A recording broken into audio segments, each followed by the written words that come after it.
2017 በጀት ዓመት የዘጠኝ ወራትን እቅድ አፈጻጸም ነው እንግዲህ የምንመለከተው። በዋና ዋና አመላካቾች ፕሬዘንቴሽኑ 6 ክፍል ይኖረዋል።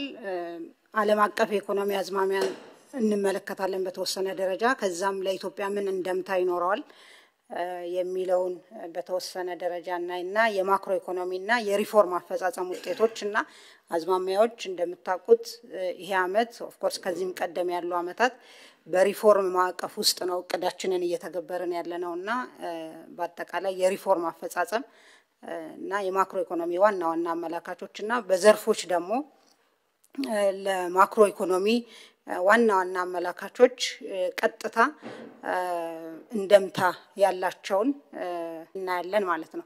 ከዛም የመሰረተ ልማትና የተመረጡ የመሰረተ ልማትና የፕሮጀክቶች አፈጻጸምን እናያለን። ማህበራዊ አካታችነትን እንደዚሁም አይበገሬ ኢኮኖሚ ሬዚሊየንት የሆነ ኢኮኖሚ ከመገንባት አኳያ እየተሰሩ ያሉ ስራዎችንና አንዳንድ ውጤቶችን ወደ ኋላም ወደፊትም ሄደት ብለን እናያለን። በአምስተኛነት የሰላም የዲፕሎማሲና የትብብር ሁኔታ ምን ይመስላል ባለፉት 9 ወራት የሚለውን እናያለን። መጨረሻ ላይ ትኩረት የሚሹ ጉዳዮችን አነሳለሁ ማለት ነው።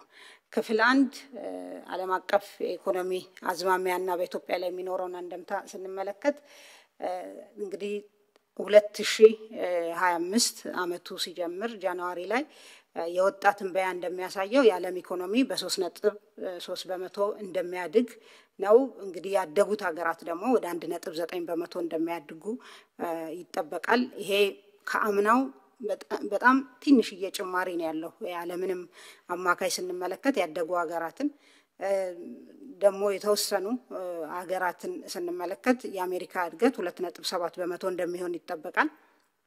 አውሮፓን ስንመለከት 1 በመቶ እንደሚያድግ ይጠበቃል። የቻይና ስንመለከት እንደዚሁ የተወሰነ ከአምና ቅናሽ ይኖራል።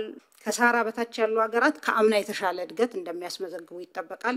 4.2 በመቶ እንደሚያድግ ይጠበቃል። የኢትዮጵያ አመቱን ስንጀምር ትንበያው 8.4 በመቶ እንደምናድግ ነው። ይሄ በጣም ኮንሰርቫቲቭ ነው። መሀል ላይ መልሰን ለመፈተሽ ጥረት አድርገናል። አንዳንድ አመላካቾች ኋላም እንደምናየው ይሄን ትንበያ ስናደርግ 8.4ን ታሳቢ ካደረግነው በላይ ውጤት እንዳስመዘገቡ ያሳያል። ለአሁን ግን ይዘን ያለነው 8.4 ነው ማለት ነው። ሌላኛው እንግዲህ ከዓለም አቀፍ አዝማሚያዎች የኛን የልማት እንቅስቃሴ እንደምታ ያላቸው ውስጥ አንዱ የዓለም አቀፍ ኢኮኖሚ ትብብር ነው።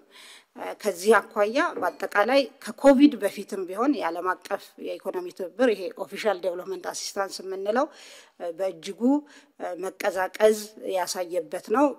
በተለይ ከጥራት አኳያ ማለት ነው። ይሄ በገንዘብ ብቻ ያለን ሳይሆን ቴክኒካል ሰፖርትን የሰብአዊ ድጋፍን ጨምሮ የሚይዝ በመሆኑ በተለይ ልማት ላይ የሚያተኩረው የዓለም አቀፍ የልማት ትብብር እየተቀዛቀዘ የመጣ የነበረ መሆኑን ማየት ይቻላል። አገራት የልማት ትብብራቸውን የውጭ ጉዳይ ፖሊሲ ማስፈጸሚያ የማድረግ አዝማሚያዎችን ማየት እንችላለን።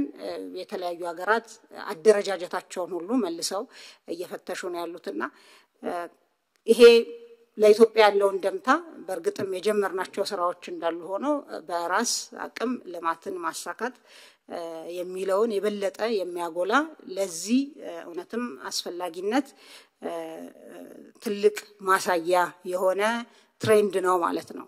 እና ይሄን ይመስላል ዓለም አቀፍ የልማት ትብብር ትሬንድ።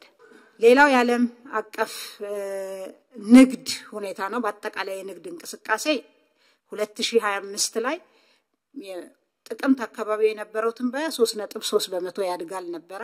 አሁን በቅርብ የነበረው የንግድ ጦርነት የታሪፍ ጦርነትን በመከተል የዓለም የንግድ ድርጅት የዓለም ንግድ ከ3.3 ወደ 3 በመቶ እንደሚቀዛቀዝ ያመላክታል። በቀጣይ የሚኖረው የታሪፍ ሁኔታ የንግድ ጦርነት ሁኔታ የተገማችነት ሁኔታ አጠቃላይ የንግድ እንቅስቃሴን ቁጥሮች አሁን ባየነው መጠን ላይ ቀጥሉ እንደሚችሉ አመላካች ነው ማለት ነው። በመጨረሻም እንግዲህ ይህ የዓለም የታሪፍ ጦርነት በኢትዮጵያ ኢኮኖሚ ላይ ሊኖረው የሚችለውን ውጤት እየተፈተሸ ነው ያለው በየሚመለከተው ግን አሁን ባለንበት ሁኔታ ለምሳሌ ታሪፍም ተጥሏል የተጣለው ታሪፍ በአለም አቀፍ የንግድ ስርዓት ላይ ቀደም እንዳየነው የሚፈጥረው መናጋት በኢትዮጵያ ላይ ሊኖረው የሚችለውን ተጽዕኖ መጤን አለበት ይሄ ተገኘም እድልም ተደርጎ ሊወሰድ ይገባል ለምሳሌ ከተጣለው ታሪፍ ውስጥ ከኛ በጣም እጅግ የበለጠ ግን የኛ አይነት ሸቀጦችን የሚያቀርቡ አገራት የተጣለባቸው ተወዳዳሪነታቸው የተጎዳ በመሆኑ ያን እድል ለመጠቀም ስራ መስራት ያስፈልጋል አንደኛው የተፈጠረውን የገበያ ሁኔታ ጥቅም ላይ ለማዋል ያለንን ምርትና ምርታማነት በመጨመር ባሉት ፋብሪካዎች ያን ገበያ እድል መጠቀም ነው ሌላኛው ይሄን የታሪፍ ጦርነት ጋር ተያይዞ የሚመጣውን ተጽዕኖ ለመቻል ማለት ነው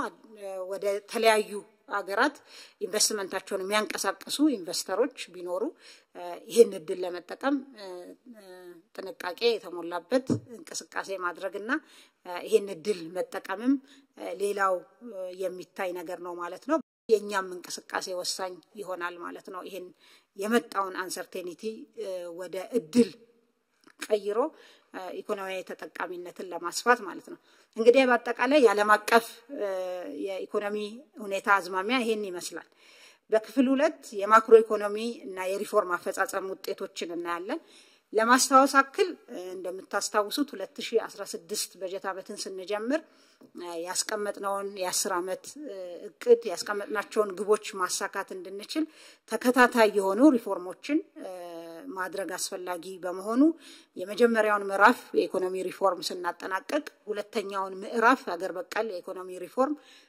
አዘጋጅተን ወደ ትግበራ ገብተናል አራት ምሰሶች እንደነበሩት ለማስተዋወስ ነው የመጀመሪያው የማክሮ ኢኮኖሚ መረጋጋትን ማረጋገጥ ነው ሁለተኛው የዘርፎችን የማምረት አቅም ምርታማነትና ተወዳዳሪነት ማሳደግ ነው የኢንቨስትመንትና የንግድ ከባቢን ማሻሻል ሌላኛው ምሰሶ ነበረ የአገር በቀል ኢኮኖሚ ማሻሻያ አራተኛው ደግሞ እነዚህ ሁሉ የኢኮኖሚ ማሻሻያዎች ውጤታማ የሚሆኑት ወይም ውጤታማ እንዳይሆኑ የሚገድባቸው ነገር የመንግስት የመፈጸም አቅም ነው በዚህም ምክንያት በዚህ የኢኮኖሚ ሪፎርም ውስጥ የመንግስት የመፈጸም አቅም ማጎልበት በተለይ አሁን በስፋት የጀመርነው የመንግስት ሴክተር ሪፎርም ፐብሊክ ሴክተር ሪፎርም የሲቪል ሰርቪስ ሪፎርም ማለት ነው እንደ ወሳኝ ፒላር ድሮ አስቻይ ብለን የምንለውን ግን ይሄ ወሳኝ ፒላር ነው በዚህ ሌቭል ታይዞ መሰራት አለበት በማለት ወደ ስራ ገብተናል ሶ አሁን ማቀርብላችሁን የቅድ አፈጻጸም በእነዚህ ፒላሮች አኳያ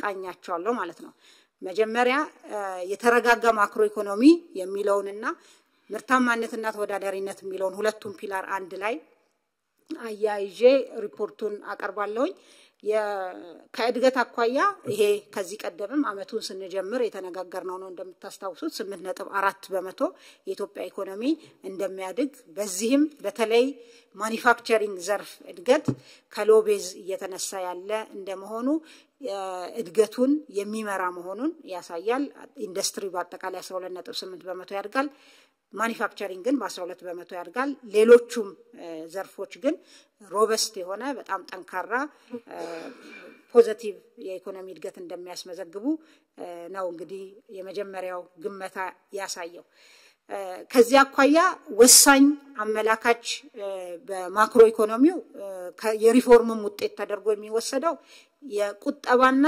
ኢንቨስትመንት ሁኔታ ነው በሀገር ውስጥ ቁጠባና ኢንቨስትመንትን ስንመለከት ከጂዲፒ ያላቸው ድርሻ በጣም ከ2015 አመት በጀት አመት በፊት በነበረው አመታት በከፍተኛ ሁኔታ መቀዛቀዝ መቀነስ ነበር የሚያሳየው እንቅስቃሴው ከዛ በኋላ ከ2015 ጀምሮ ለምሳሌ 16 እና 17ን ብቻ ብንመለከት እንኳን ኢንቨስትመንት ከጂዲፒ 16 ላይ 20% ነበረ የጂዲፒያችን በ2017 ግን የጂዲፒያችን 23.2% እንደሚሆን ኢንቨስትመንት ተሻሽሎ ማለት ነው አሁን ያሉት አፈጻጸሞች ያመላክታሉ ቁጠባ ሌላው እንግዲህ ኢንቨስትመንት የሚመነጨው ከቁጠባ ስለሆነ ቁጠባ ከጂዲፒያችን ሲታይ የተሻለ አፈጻጸምን ነው የምናየው በ2017 2016 ላይ 14.3% ነበር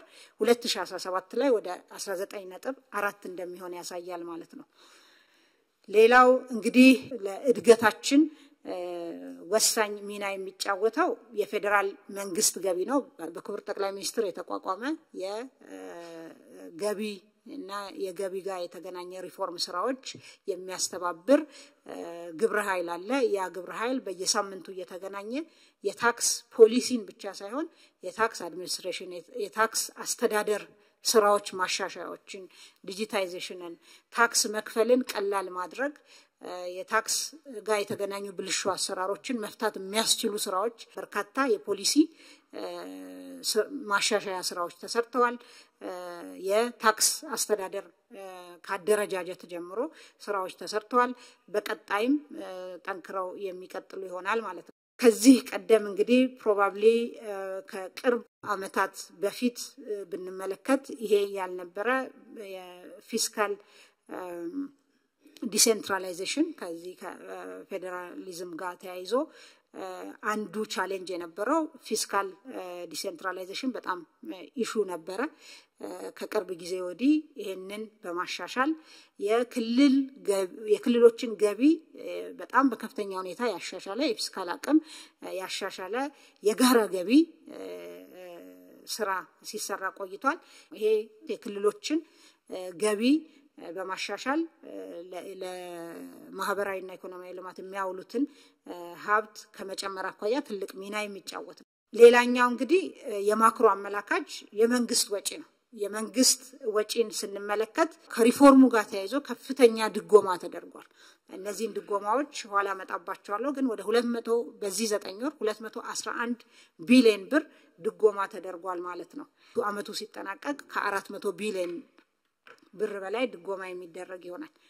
ሌላው የሪፎርም ውጤት የሆነና ወሳኝ የማክሮ ኢኮኖሚ ጤንነት አመላካች የብድር ሁኔታ ነው። የዕዳ ሁኔታ ከጂዲፒያችን ከኢኮኖሚያችን አኳያ እንደምታውቁት ይሄ የአገር በቀል ኢኮኖሚ ሪፎርማችንን ለመደገፍ ከኛ ጋር ለመስራት ፈቃደኛ የሆኑ ዓለም አቀፍ ተቋማት አገራት ጋር በተደረገ ትብብር የዕዳ ሽግሽግ በዚህ ሪፎርም ምክንያት በከፍተኛ ሁኔታ ተጠቃሚ መሆን ተችሏል። የዕዳ ሽግሽጉ መጨረሻ ውሳኔውንም ከማግኘቱ በፊት እንደምታስታውሱት የ1.4 ቢሊዮን ብር የጊዜያዊ የዕዳ ክፍያ ማቆም ወይም ስታንድ ስቲል ማግኘት መቻሉ ኢኮኖሚውን እንግዲህ ያለንን ገንዘብ ለልማት እንድናውል ከማረጉ በተጨማሪ ያለውን ጫና ከመቀነስ አኳያ ትልቅ ሚና ተጫውቷል። ይሄ ሪፎርም የ3.5 ቢሊዮን ዕዳ ሽግሽግ አብሮ ይዞ የመጣ ነው። ከዚህ ውስጥ ለምሳሌ ድርድሩ ሲደረግ ቆይቶ የኦፊሻል ክሬዲተርስ ኮሚቴ ንግግር በየጊዜው ሲደረግ እንደነበረ በጂ20 ማዕቀፍ እናውቃለን። በዚህ ውስጥ እንግዲህ አሁን ኮንክሉዥን አግኝቷል ወይም መጨረሻው ላይ ደርሷል ንግግሩ ማለት ነው። በመርሁ በፕሪንሲፕሎቹ ስምምነት ላይ ተደርሶ ይሄ 3.5 ቢሊዮን ዶላር ዕዳ በ2017 የ1.5 ቢሊዮን ዕዳ ሽግሽግ በ2018 የ400 ሚሊዮን በ19 የ500 ሚሊዮን እና በ2020 የ1.5 ቢሊዮን ዶላር የዕዳ ሽግሽግ በሚያስገኝ ሁኔታ ስምምነት ላይ ተደርሷል። ይሄ ለምሳሌ የዚህን አመት ሁኔታ እንኳን ብንመለከት በ2017 ይሄ የዕዳ ሽግሽግ ባይገኝ ኖሮ ይከፈል የነበረው ዕዳ 2.8 ቢሊዮን ዶላር ነው የነበረው። ይሄ ዕዳ ሽግሽግ በመገኘቱ ወደ 1.9 ቢሊዮን ዶላር ብቻ ነው የሚከፈለው። ወደ 1 ቢሊዮን ዶላር የሚጠጋ ገንዘብ እንግዲህ ዕዳ ይከፈል የነበረ ለልማት ላይ መዋል እንዲችል ለማህበራዊ ኢኮኖሚያዊ ልማት ለመሰረተ ልማት ዝርጋታ መዋል እንዲችል ያደረገ የሪፎርም ስራ ነው ማለት ነው የተሰራው። የ2016 አመቱ ሲያልቅ ጠቅላላ የውጭ ዕዳ ከጂዲፒያችን ያለው ድርሻ 13.7 በመቶ ሆኗል። ይሄንን ማስታወስ የምፈልገው ሪፎርሙን ስንጀምር የውጭ ዕዳ ከጂዲፒያችን የነበረው ድርሻ 30 በመቶ በላይ የነበረ መሆኑን ማስታወስ በጣም ጠቃሚ ነው ማለት ነው። ከዛ በኋላ የተሰሩ የዕዳ ማሸጋሸግ ብቻ ሳይሆን $1 ንግድ ብድር ላለመውሰድ በመወሰኑ ምክንያት ተጨማሪ ብድርም አልመጣም ያሉ ብድሮችን ስንከፍል ቆይተናል ስንደራደር ቆይተን ደግሞ ይሄንን የዕዳ ሽግሽግ ማግኘት ችለናል ማለት ነው ድጎማው ንቅድም እንዳልኩት በአጠቃላይ ወደ 211 ቢሊዮን ብር ድጎማ በ9 ወሩ ተሰጥቷል ለምን ተሰጠ የሚለውን ለማንሳት ለሴፍቲ ኔት በአመቱ ከተያዘው ውስጥ 41 ቢሊዮን ለሴፍቲ ኔት በተለይ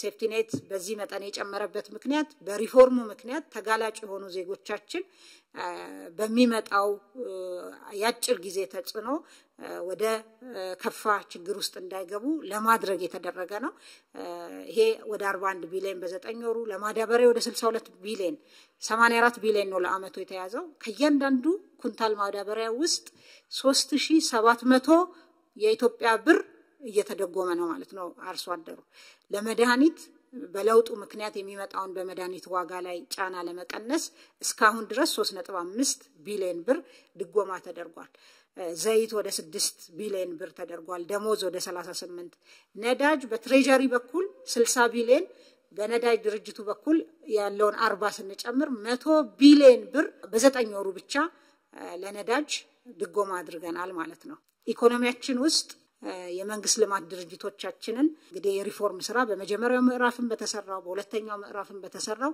ተበታትነው የነበሩትን በኢንቨስትመንት ሆልዲንግ በመሰብሰብ ከፍተኛ ሪፎርም በመስራት ያስተዳደርም ሪፎርም ሌሎች የፋይናንስ እና አጠቃላይ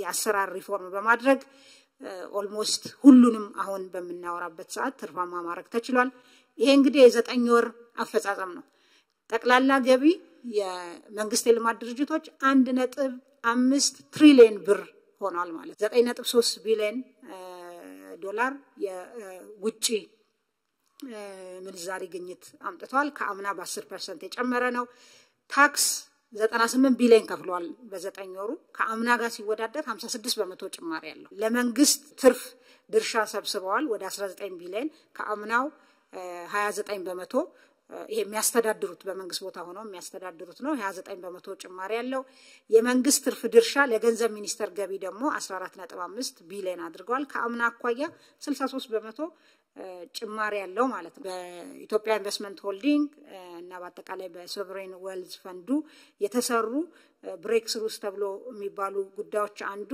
እንደምታውቁት የሴኩሪቲ ፕሪንቲንግ ሳይቀር ውጪ ልከን ነበር የምናሰራው ፓስፖርትንም ሆነ ሌሎች ነገሮችን አሁን በዚህ አመት ወደ ስራ ገብቶ አዲሱን ፓስፖርታችንን ማተም የጀመረ የኢትዮጵያ ኢንቨስትመንት ሆልዲንግ ከጃፓን ሌላ ድርጅት ጋራ ቶፓን ግሩፕ ጋር ቶፓን ግራቪቲ ኢትዮጵያ የሚባል ድርጅት በማቋቋም ወደ ስራ ተገብቷል አጠቃላይ ሴኩሪቲ ፕሪንቲንግን በሀገር ውስጥ ማድረግ እንድንችል ትልቅ እመርታ ያመጣ ስራ ነው ማለት ነው ሌላኛው የኢትዮጵያ ሰነደ መዋዕለ ንዋይ ገበያ ነው ሴኩሪቲስ ኤክስቼንጅ ማርኬት መጀመሩ በተለይ ከኢአይኤች አኳያ የዚህ ሼር ሆልደርም በመሆኑ የራሱ ሚና አለው ኋላ ግን በዛ በሴኩሪቲስ ኤክስቼንጅ የተሰሩ ስራዎችን አነሳለሁ በተወሰነ ሌላኛው ወሳኝ ስራ ኢትዮ ግሪን ኩባንያ መቋቋሙ ነው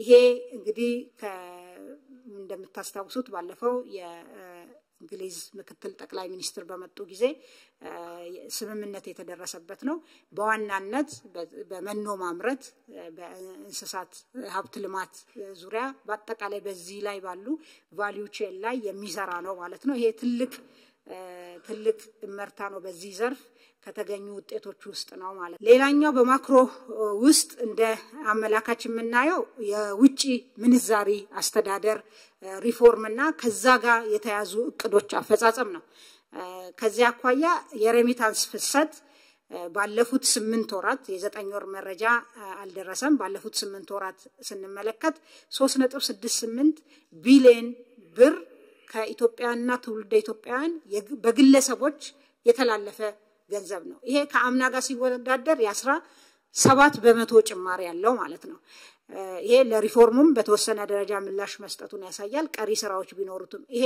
እንግዲህ በግለሰቦች ብቻ የተላለፈው ነው በኤንጂኦዎችና ሌሎች በዚህ ሬሚታንስ ውስጥ የሚካተቱትን ስንጨምር ይሄ ቁጥር ከዚህ ከፍ ያለ ነው የሌላው የውጪ ምንዛሪ አስተዳደር ሪፎርም ጋር ተያይዞ ትልቅ ለውጥ ያየነበት ትልቅ ውጤት ተብሎ የሚወሰደው የውጪ ምንዛሪ ሪዘርቭ ክምችታችን የጨመረበት ነው ይሄ ትልቅ ውጤት የሪፎርሙም ውጤት ተደርጎ መወሰድ ያለበት ነው ሌላኛው የገንዘብ ፖሊሲ በከፍተኛ ሁኔታ ዘመናዊ የማድረግ ስራ ሲሰራ ቆይቷል የገንዘብ ፖሊሲያችን ድሮ በኳንቲቲ ቤዝድ የነበረ ዘመናዊ ያልሆነ ከነበረበት ወደ ዘመናዊ ዋጋ ላይ መሰረት ያደረገ የገንዘብ ፖሊሲ ሽግግር እየተካሄደ ነው ያለው ከዚህ አኳያ ለምሳሌ የብሔራዊ ባንክ በኩል የሚደረግ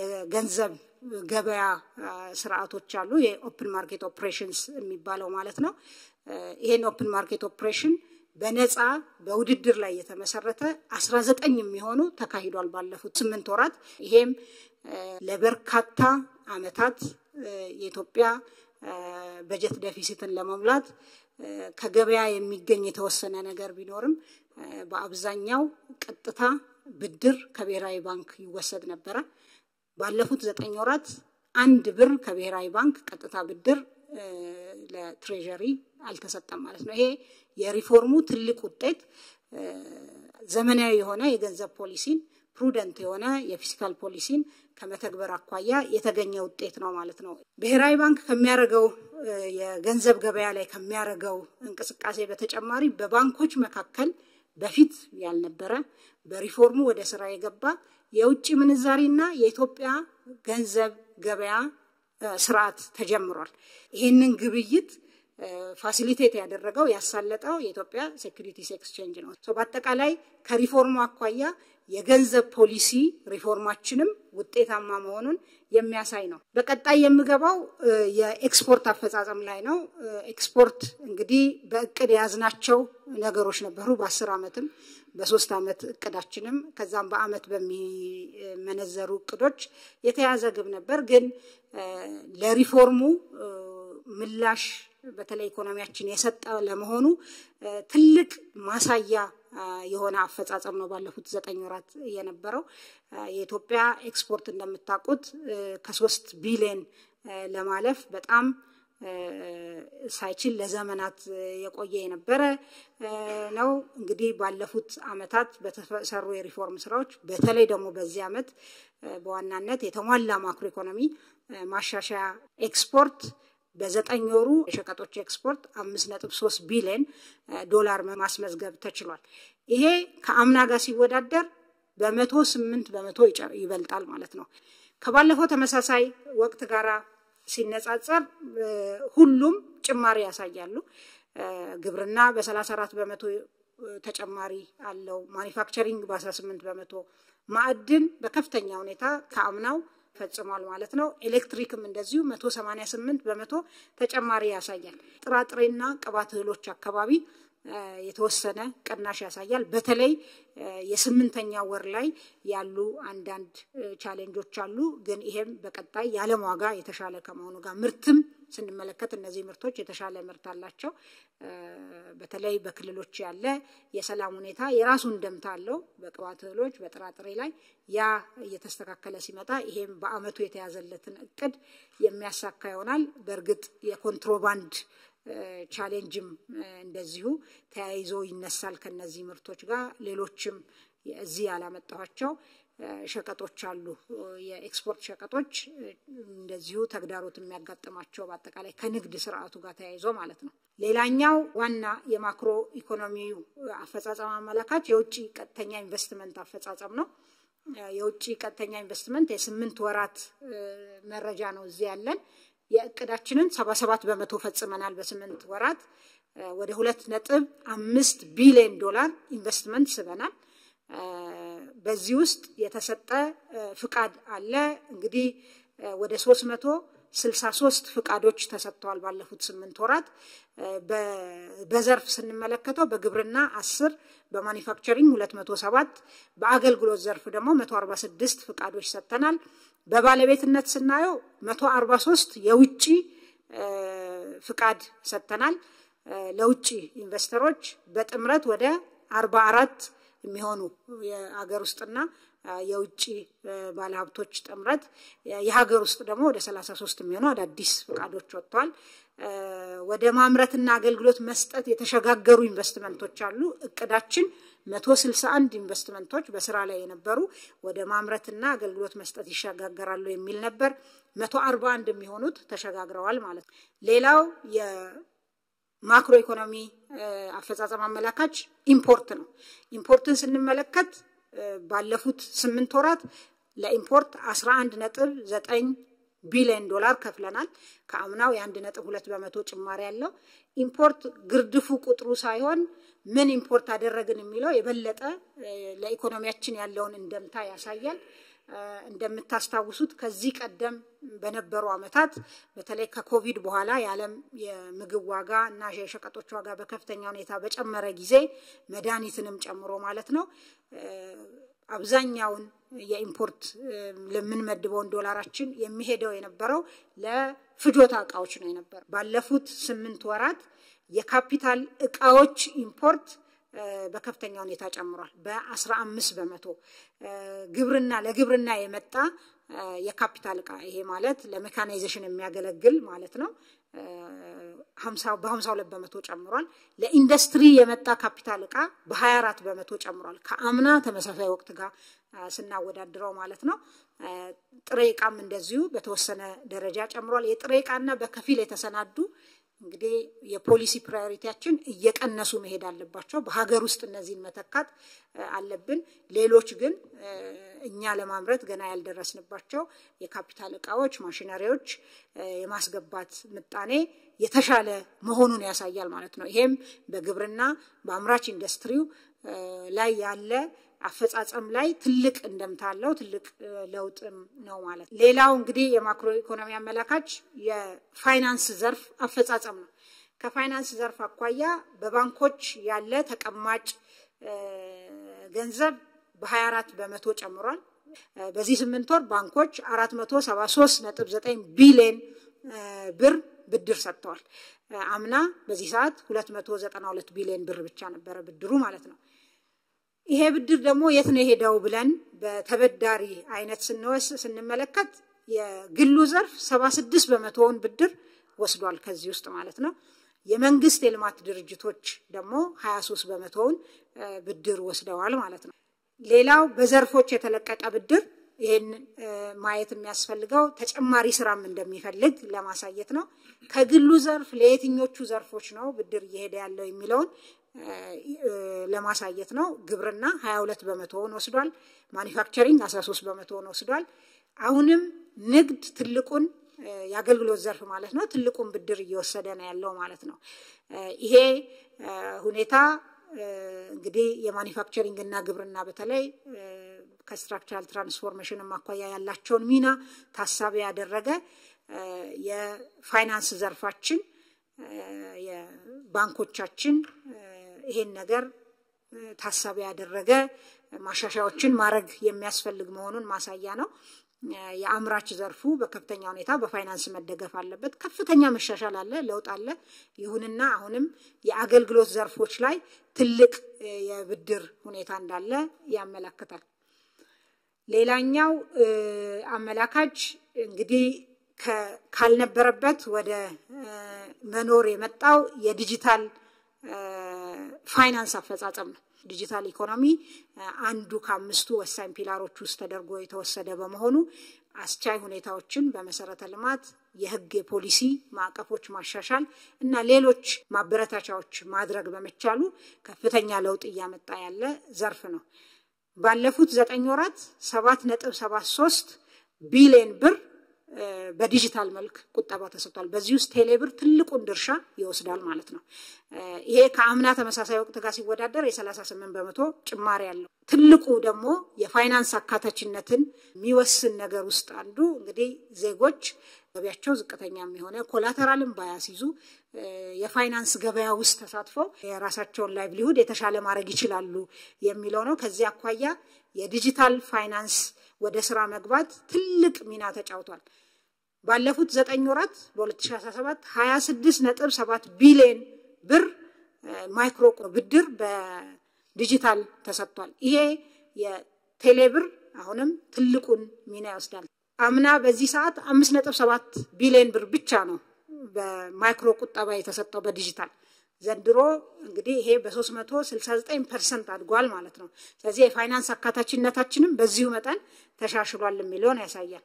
በዲጂታል የተከናወነ ግብይት በአጠቃላይ 12.51 ትሪሊዮን ብር ነው በዚህ 9 ወር ውስጥ። አምና በተመሳሳይ ሰዓት 6.7 ትሪሊዮን ብር ነው የነበረው። ይሄ በአጠቃላይ በዲጂታል ኢኮኖሚው የታየ እመርታ። ስለዚህ የአገልግሎት ዘርፉ ቫልዩ አድድ ወይም እሴት ጭመራ ለጂዲፒው ከጠበቅነው በላይ እንደሚሆን አንዱ ማሳያ ይሄ ነው ማለት ነው። ሌላኛው የካፒታል ገበያ እንግዲህ ወደ ስራ የገባ መሆኑን እናስታውሳለን። ቅድም ያልኩትን በባንኮች መካከል የተደረገን የገንዘብ ገበያ አሳልጧል። 500 ቢሊዮን በላይ አንድ ባንክ በዚህ ሊስት አድርጓል ሼሩን። ለ9 የካፒታል ገበያ አንቀሳቃሾች ፍቃድ ተሰጥቷል። ለ2 ኢንቨስትመንት ባንኮች፣ ለአንድ ሴኩሪቲስ ዲለር፣ ለአማካሪዎች በአጠቃላይ 9 ለሚሆኑ ፍቃድ ተሰጥቷል። በብሔራዊ ባንክ ደግሞ ዘመናዊ ኤሌክትሮኒክ የሰነደ መዋለ ንዋይ ግምጃ ቤት ተደራጅቶ በህዳር ወር ወደ ስራ ገብቷል። ይሄ ምንድነው የሚያደርገው ማለት ነው? ወደ ገበያው ለሚመጡ አክሲዮኖች እና የግምጃ ቤት ሰነዶች እንደ ቋት ያገለግላል ማለት ነው። ሌላኛው ወሳኝ የማክሮ ኢኮኖሚ አፈጻጸም አመላካች የልማት አፈጻጸም ውጤታችንም ውጤት የሆነው የስራ ዕድል ፈጠራ ነው። እንግዲህ ይሄ እስካሁን ባገኘነው መረጃ መሰረት በ2017 9 ወራት ወደ 3.3 ሚሊዮን አካባቢ የስራ ዕድል መፍጠር ተችሏል በሀገር ውስጥ ብቻ። ከዚህ ውስጥ ግብርና አብዛኛውን ስራ ፈጥሯል። አገልግሎትም እንደዚሁ ወደ 1.1 ሚሊዮን ዜጎች የስራ ዕድል ፈጥሯል። ሌላኛው ከስራ ዕድል ፈጠራ አኳያ የውጪ ሀገር ስራ ስምሪት ነው። ባለፉት 9 ወራት ለ344790 የሚሆኑ ዜጎች የውጪ ሀገር ስራ ስምሪት ተደርጓል። የዲጂታል ኢኮኖሚው ፍሎሪሽ ማረጋ ተያይዞ የሚመጣው የሪሞት ስራዎች እዚህ ሆነው ለማይክሮሶፍት የሚሰሩ እና ለሌሎች ተቋማት የሚሰሩ ወጣቶች በዶላር የሚከፈላቸው መፍጠር ተችሏል።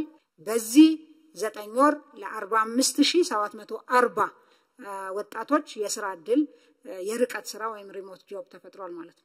በማክሮ ኢኮኖሚ ውስጥ ሌላው ወሳኝ አመላካች የዋጋ ግሽበት ሁኔታ ነው። የዋጋ ግሽበት እንግዲህ የዓለም አቀፍ ችግር ሆኗል። የዓለም አቀፍ ፌኖሜናን ነው። እኛንም በእጅጉ ፈትኖን ቆይቷል። አሁንም ቢሆን ትልቁ የማክሮ ኢኮኖሚ ስራና አጀንዳችን ነው። ይሁንና ባለፉት 12 ወራት በተከታታይ የዋጋ ግሽበት የሚጨምርበት ምጣኔ ሲቀንስ ቆይቷል። ይሄም ለረጅም ጊዜ በመሆኑ ምክንያት የዋጋ ግሽበት እየተረጋጋ እየመጣ መሆኑን ያመላክታል። በመጋቢት ወር መጨረሻ አጠቃላይ የዋጋ ግሽበት ወደ 13.6% ወርዷል። የምግብ ዋጋ ግሽበት ደግሞ ወደ 11.9% አድጓል።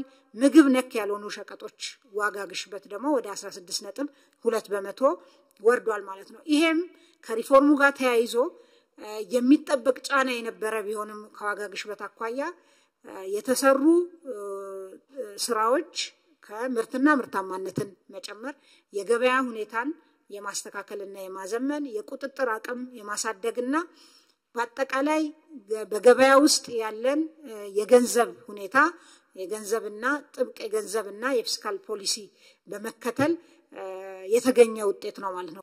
በዋና ዋና የማክሮ ኢኮኖሚ አመላካች በመንላቸው ያየነው እንዳለ ሆኖ በዘርፎች በተለይ በተመረጡት እነዚህ 5 የእድገት ምንጮች ከአምና አኳያ ወሳኝ አመላካቾቻቸው ምን ይመስላሉ የሚለውን ብንመለከት ግብርና ዘንድሮ እንዲያድግ የምንጠብቅበት መጠን አለ ግን ከአምና ጋር ሲወዳደር ልዩነቱ በጣም ከፍተኛ ነው ለምሳሌ አምና በመኸር 17.5 ሚሊዮን ሄክታር ነው ያረስነው ዘንድሮ 20.57 ሚሊዮን ሄክታር አርሰናል ከመኸር አምና 507 ሚሊዮን ኩንታል ሰብስበናል ዘንድሮ 610 ሚሊዮን ኩንታል ሰብስበናል ስንዴን የመኸርን ብቻ ስናይ አምና 122 ሚሊዮን ኩንታል ነው የሰበሰብነው ዘንድሮ 152 ሚሊዮን ኩንታል ሰብስበናል ኩታ ገጠም በተለይ የቴክኖሎጂ የሜካናይዜሽን ስራችንን ውጤታማ የሚያደርግ ምርትና ምርታማነትን የተሻለ የሚያደርግ ስራ ነው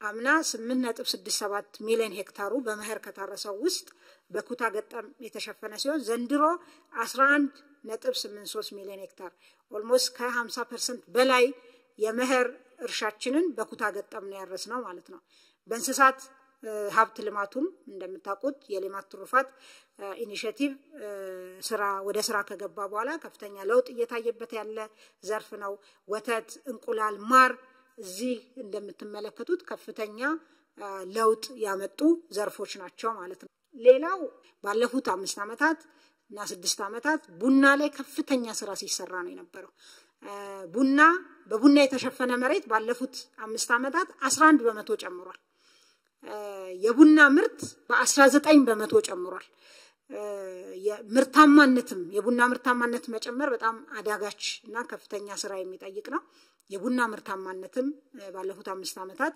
በ7 በመቶ መጨመር ተችሏል ማለት ነው ሌላኛው ማዳበሪያ በ9 ወር ብቻ ብንመለከት ከአምና በ4 ሚሊዮን ኩንታል የበለጠ የ9 ወሩ ብቻ ማለት ነው የምርጥ ዘርንም ብንመለከት ከፍተኛ ለውጥ ያለው ኖራ አምና በ9 ወር ምንም ኖራ አላከፋፈልንም ወይም ለአሲዳማ መሬት አላከምንም ነበር ዘንድሮ 384 ሺህ ኩንታል ኖራ ተከፋፍሏል ወይም ለማከም ውሏል ማለት ነው የተዳቀሉ ላሞች ቁጥር ጨምሯል ያንድ ቀን ጫጩት አቅርቦት ጨምሯል ዘመናዊ የንብ ቀፎ እንደዚሁ አቅርቦት በከፍተኛ ሁኔታ ጨምሯል ካምና ኦልሞስት በእጥፍ ማለት ነው ሌላኛው ዘርፍ ለጂዲፒ ኮንትሪቢዩሽን ያለው እና ከትኩረት መስኮቻችን ውስጥ ኢንዱስትሪ ነው የኢንዱስትሪ ወሳኝ የኢንዱስትሪ ላይ የሚመጣ እድገት ወሳኝ አመላካች ዓለም አቀፍ አመላካች የኢነርጂ ኮንሰምፕሽን ነው ኢንዱስትሪዎቻችን ባለፉት 9 ወራት የተጠቀሙት ኢነርጂ ከአምና ተመሳሳይ ወቅት ጋር ሲወዳደር የ29 በመቶ ጭማሪ ያሳይቷል እንግዲህ ያሉት ኢንዱስትሪዎቻችን ተጨማሪ ኢነርጂ አምና ከነበረው ከተጠቀሙት ተጨማሪ ኢነርጂ ተጠቅመዋል ማለት ነው ይሄም አምና ካመረቱት በላይ አምርተዋል ማለት ነው የተሸጠም የተመረተም ኢነርጂ በአጠቃላይ ግን በከፍተኛ ሁኔታ ጨምሯል ከ60% በላይ ጨምሯል አጠቃላይ የተመረተ እና የተሸጠ ኢነርጂ ይሄ ለሃውስሆልድ ኮንሰምፕሽንም የሚውል ኢነርጂ ስለሚሸጥ ማለት ነው ሌላው በኢንዱስትሪ ውስጥ ወሳኝ ዘርፍ የኮንስትራክሽን ዘርፍ ነው የኮንስትራክሽን ዘርፍ ወሳኝ ዓለም አቀፍ አመላካቾች ደግሞ የብረትና የሲሚንቶ ምርት ነው ሲሚንቶ የብረት ምርትን ብንመለከት ከባለፈው አመት 8 ወር ጋር ነው ያወዳደርነው ስናወዳደር የ25 በመቶ ብልጫ አለው ሲሚንቶ ከአምና ተመሳሳይ ወቅት ጋር ሲወዳደር የ11 በመቶ ጭማሪ አለው ማለት ነው ሲሚንቶም በጣም ቻሌንጅድ የነበረ ዘርፍ ነው ወደ ኢንዱስትሪ ዘርፍ ወደ ማኒፋክቸሪንግ በተወሰነ ዲፕ ዳይቭ ማድረግ ፈልጋለሁ የማኒፋክቸሪንግ ኢንዱስትሪ በክቡር ጠቅላይ ሚኒስትር የተቋቋመ የኢንዱስትሪ ካውንስል ከፍተኛ የሆነ ድጋፍ ሲያደርግ ቆይቷል ለአምራች ኢንዱስትሪው ዘርፍ ከዚህ አኳያ በግብአት በአቅም ግንባታ በመሰረተ ልማት በፋይናንስ እና በታክስ በጉምሩክ በሎጂስቲክ በትሬድ ፋሲሊቴሽን ከፍተኛ ድጋፎች ሲደረጉ ነበር በኢነርጂ ለምሳሌ ለ50 ኢንዱስትሪዎች ያለባቸው ይሄ ተቆጥሮ በስም ያሉ ኢንዱስትሪዎች ናቸው ያለባቸው የኃይል አቅርቦት ችግር ተፈቷል ከዛ በተጨማሪ ሌሎች የግብአት ለአግሮ ኢንዱስትሪዎች እና ለሌሎች ኢንዱስትሪዎች የግብአት አቅርቦት የተሻለ እንዲሆን ተደርጓል ከጉምሩክ አንፃር ለብቻቸው ለአምራች ኢንዱስትሪ አንድ መስኮት አገልግሎት ለመስጠት ስራ ተሰርቷል ይሄም በጣም ከፍተኛ ለውጥ አምጥቷል አምራች ኢንዱስትሪዎች ባመጡት ዋጋ ዲክሌር እንዲያደርጉ እና ፕሮሰስ እንዲያደርጉ እድል ተሰጥቷቸዋል የቦንድድ ዌርሃውስ ደግሞ ተጠቃሚ እንዲሆኑ ተደርጓል ማለት ነው። ይሄ የወርኪንግ ካፒታል ጫናቸውን የሚቀንስ በዛ ላይም የግብአት አቅርቦትን በከፍተኛ ሁኔታ የሚያሻሽል ነው ማለት ነው። በአቅም ግንባታ ስልጠናዎች በመስጠት የታክስ እፎይታዎችን የታክስ ማሻሻያዎችን በማድረግ እንደዚሁ ከፍተኛ ስራ ተሰርቷል። በዚህ ውስጥ ምን ውጤት ተገኘ? ባለፉት 9 ወራት በማኒፋክቸሪንግ ካውንስሉ በተደረጉ ድጋፎች እና በአጠቃላይ በዘርፉ በተሰራው ስራ 6 ኢንዱስትሪዎች የጨርቃ ጨርቅ ኢንዱስትሪዎች የካፓሲቲ ዩቲላይዜሽናቸው ወይም የማምረት አቅም አጠቃቀማቸው በ11 በመቶ አድጓል። ወደ 7 የሚሆኑ የቆዳና የቆዳ ውጤቶች ኢንዱስትሪዎች አሁንም በ11.7 በመቶ የማምረት አቅም አጠቃቀማቸው አድጓል። የምግብና መጠጥ ፋብሪካዎች ደግሞ ወደ 10 የሚሆኑ በ10 በመቶ የካፓሲቲ ዩቲላይዜሽናቸው ጨምሯል። ሌላኛው ኤክስፖርት አቁሞ የነበሩ ፋብሪካዎች ነበሩ። ይሄ ካውንስል ባደረገው ድጋፍ 24 አምራች ኢንዱስትሪዎች ኤክስፖርት ማድረግ ጀምሮ በዚህ 9 ወር 14.3 ሚሊዮን ዶላር አስገኝተዋል ማለት ነው። ኢንዱስትሪ ፓርኮች ውስጥ ያለ እንቅስቃሴን እንዲሁ ለማየት ለምሳሌ ሶላር ፓኔል ሶላር ሴሎችን ከሶፊስቲኬሽን አኳያ እናምርት ከነበረው በአብዛኛው ጨርቃ ጨርቅ የቆዳ ምርት ከነበረው ወደ ቴክኖሎጂ የተደገፉ ምርቶች ለመሸጋገር ትልቅ መንገድ መጀመሩን የሚያሳይ ወደ 120 ሚሊዮን ዶላር ኢንቨስትመንት በማድረግ በዚህ በሚቀጥለው ሳምንት ለኤክስፖርት የተዘጋጀ ምርት ያመረተ ስራ ተሰርቷል። ይሄ እንግዲህ ከገባ በጣም አጭር ጊዜ ነው። በዚሁ አመት ነው የገባው ወደ ኢንዱስትሪ ፓርክ፣ ግን ማምረት ጀምሮ ኤክስፖርት ለማድረግ ዝግጅት ጨርሷል ማለት ነው። ሌላው በስራ ላይ በኮንስትራክሽን ላይ ያለው የኢትዮጵያ አየር መንገድና ናሽናል ኢንቨስትመንት ግሩፕ አንድ ላይ በመሆን የአውሮፕላን አካላት በማምረት ለዓለም አቀፍ አየር መንገዶች ለማቅረብ ስራ ለመስራት ነው። ይሄ እንግዲህ በኢንዱስትሪ ፓርክ ውስጥ ቂሊንጦ ነው። ቂሊንጦ ኢንዱስትሪ ፓርክ ውስጥ ነው ያለው። ኦሬዲ ኮንስትራክሽን ላይ ነው ያሉት ማለት ነው። ሌላው ተሽከርካሪ የሚያመርቱ እንደዚሁ በዚህ 9 ወር የኤሌክትሪክም የነዳጅም የሚያመርቱ ወደ ስራ ገብተዋል። በጣም በግብርናው አዲስ ቴክኖሎጂ አርቲፊሻል ኢንተለጀንስ በመጠቀም ይሄም ቂሊንጦ ኢንዱስትሪ ፓርክ ውስጥ ያለ ነው። በቨርቲካል ፋርሚንግ እንጆሪ ያመረተ ለውጭ ገበያ ለሀገር ውስጥና ለውጭ ገበያ የሚያቀርብ ድርጅት ነው። በአጠቃላይ ባለፉት 9 ወራት 17 አዳዲስ ኢንቨስተሮች 17 ሼዶችን ይዘዋል። 55 የሚሆኑ አዲስ የገቡ ባለሀብቶች አሉ። በክቡር ጠቅላይ ሚኒስትር በተሰጠ አቅጣጫ የኢንዱስትሪ ፓርኮች ውስጥ የሀገር ውስጥ ባለሀብቶች ገብተው እንዲሰሩ አቅጣጫ በመቀመጡ ምክንያት አሁን በዚህ አመት ብቻ 41 የሚሆኑ የሀገር ውስጥ ባለሀብቶች ወደ ኢንዱስትሪ ፓርክ ገብተዋል ማለት ነው። 11 ደግሞ የውጭ ባለሀብቶች ናቸው ከ55ቱ ማለት ነው። ሌላኛው የኢምፖርት ሰብስቲቱሽን ወሳኝ ግባችን ነው። እንደምናውቀው ከውጭ የሚመጡ እቃዎችን የመተካት ባለፉት 9 ወራት ወደ 3 ቢሊዮን የሚጠጋ ምርቶች በሀገር ውስጥ ተተክቷል። ለምሳሌ ምግብና መጠጥ አምና ከገባው በ40 በመቶ የቀነሰ ነው የገባው ዘንድሮ። ሜዲካል ጎዝን ብንመለከት በ69 በመቶ የቀነሰ ነው የገባው። ጂንስ ልብስ ወደ 8 በመቶ ከአምናው የቀነሰ ነው የገባው። ስለዚህ ይሄ ስራ ተጠናክሮ መቀጠል አለበት። በሌሎቹም ምርቶች ከንግድ አኳያ ለምሳሌ ኤክስፖርት ያደረግናቸውን ምርቶች በቶን ስንመለከት ከአምናው ጭማሪ ያለው ነው ያደረገው ማለት ነው። ኤክስፖርት ወደ 743,000 ቶን በላይ አድርገናል። አምና 663,000 ቶን ነው ኤክስፖርት ያደረግነው። ይሄ ንግድ በማገለባበጥ የሚጨመርን እሴት የሚያሳይ ነው። ሌላው አገልግሎት ዘርፍ ላይ ትልቅ ሚና ያላቸው የኢትዮጵያ አየር መንገድና ኢትዮ ቴሌኮም ናቸው። ከገበያ አኳያ የኢትዮጵያ አየር መንገድ አምና 298 ቢሊዮን ብር ነው የነበረው። አምና ዘንድሮ 708 ቢሊዮን ብር አሳክቷል። ኢትዮ ቴሌኮም አምና በዚህ ሰዓት 67 ቢሊዮን ብር ነበረ ገቢው፣ ዘንድሮ 96 ቢሊዮን ብር አሳክቷል። በአገልግሎት ዘርፉ እዚህ ላይ ያየናቸው ኢንዲኬተሮች እንደሚያሳዩት ከአምና በከፍተኛ ሁኔታ መሻሻል እንዳለ ነው። በተለይ እንደ ቱሪዝም ፕሮዳክት ወይም እንደ ቱሪዝም ጉዳይ አድርገን ማናየው የነበረ ከቅርብ ጊዜ ወዲህ ትኩረት ሰጥተን እየሰራን ያለነው የኮንፈረንስ ቱሪዝም ጉዳይ ነው። ኮንፈረንስ ቱሪዝም ውጤታማነትን ለማሻሻል የኩነት የማስተናገድ አቅምን በማሳደግ በመሰረተ ልማትም የኩነት ማስተናገጃ መሰረተ ልማቶችን አገልግሎት አሰጣጥን በማሻሻል የኢትዮጵያ አየር መንገድም እንደዚሁ በጣም ለዚህ ከፍተኛ እገዛ ከፍተኛ ውጤታማ ማለት ነው እገዛ በማድረግ ትልቅ ውጤት ማምጣት ተችሏል።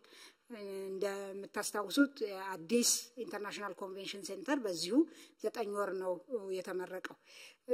በእነዚህ ስራዎች ምን ተገኘ ብለን ብንል በሀገራችን የተካሄዱ ዓለም አቀፍ ኩነቶች አምና በ9 ወር 19 ብቻ ነበሩ። ዘንድሮ ወደ 66 የሚሆኑ ዓለም አቀፍ ኩነቶችን አስተናግደናል። በአጠቃላይ ወደ 193,000 በላይ ተሳታፊዎች ተሳትፈዋል። ከዚህ ውስጥ የውጭ ተሳታፊዎች ከ26,255 አካባቢ የሚሆኑ ተሳታፊዎች ነበሩ ማለት ነው።